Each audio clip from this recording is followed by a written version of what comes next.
After World War I, the chaotic reality and the issue of reparations, combined with the Great Depression that struck the world in 1929, led to the downfall of political forces representing the Weimar Republic, such as the Social Democratic Party, the Center Party, and the Democratic Party.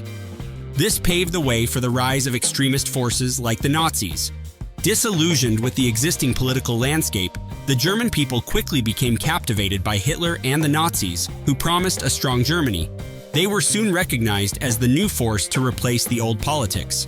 Ultimately, the Nazis won the 1932 general election, seized control of the political scene, and after passing the Enabling Act in 1933, Hitler ascended to the position of Führer.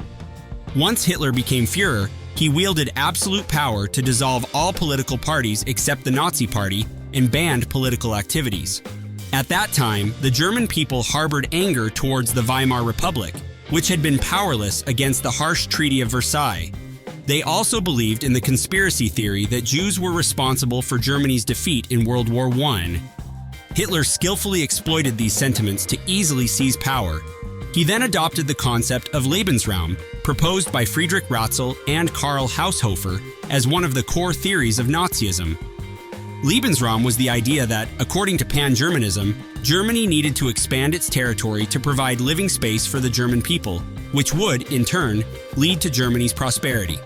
The Nazis intertwined the concept of Lebensraum with eugenics and militarism.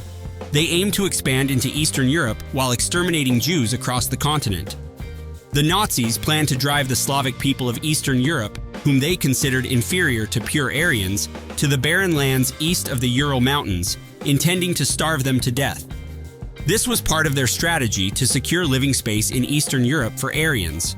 However, when they devised the plan, they encountered a significant problem.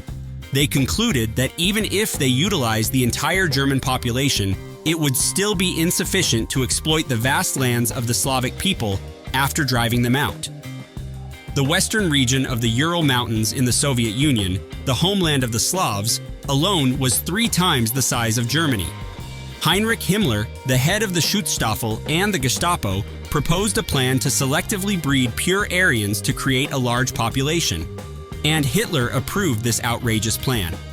In 1936, to implement the plan, the Lebensborn program, meaning Fountain of Life, was established. The Nazis defined pure Aryans as individuals with blue eyes, blonde hair, and a large physique. Initially, they ordered Schutzstaffel officers and their wives, who were selected under strict criteria, to enter the facilities and have many children. However, when the numbers fell short of their goals, they also accepted unmarried women, forcibly admitting them into the facilities for breeding. While some women voluntarily entered the facilities and gave birth according to the policy, the majority were forcibly admitted and subjected to breeding against their will. Even Schutzstaffel officers would abduct women who exhibited pure Aryan characteristics from the streets and take them to Lebensborn.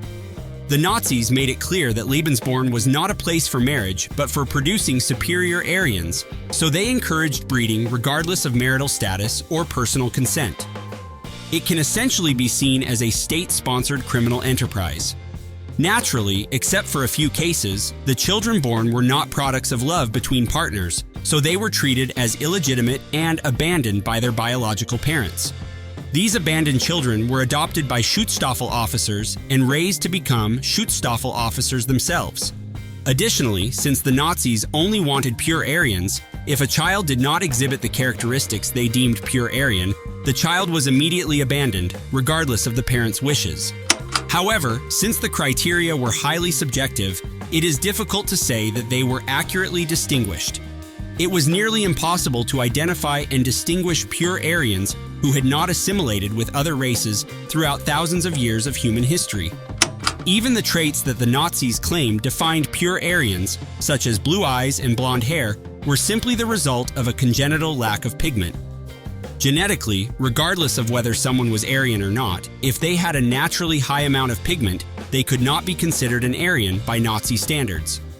The so-called pure Aryans that they emphasized so much were based on nothing but pure, unfounded delusions with no scientific basis whatsoever. Under these delusions, countless children were forcibly born and then killed simply because they did not meet these absurd standards. Starting in 1941, the Lebensborn program was established in Norway due to the high number of people with Aryan features. Women were forcibly abducted and subjected to the same atrocities. By 1944, just before the Nazis' defeat in the war, the Lebensborn program had expanded to other Germanic regions, including Austria, as well as Denmark, France, Poland, the Netherlands, and Belgium. After the end of World War II and the fall of the Nazis, most of the children born and raised in the Lebensborn program were not free from the responsibility of war crimes, as many of them were members of the Schutzstaffel.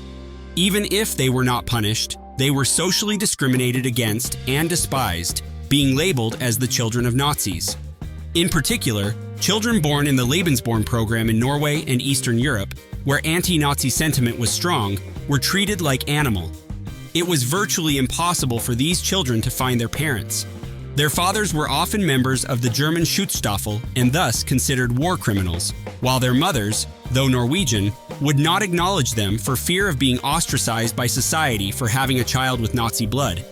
The exact number of children born through the Lebensborn program remains unclear due to the Nazis' efforts to conceal records.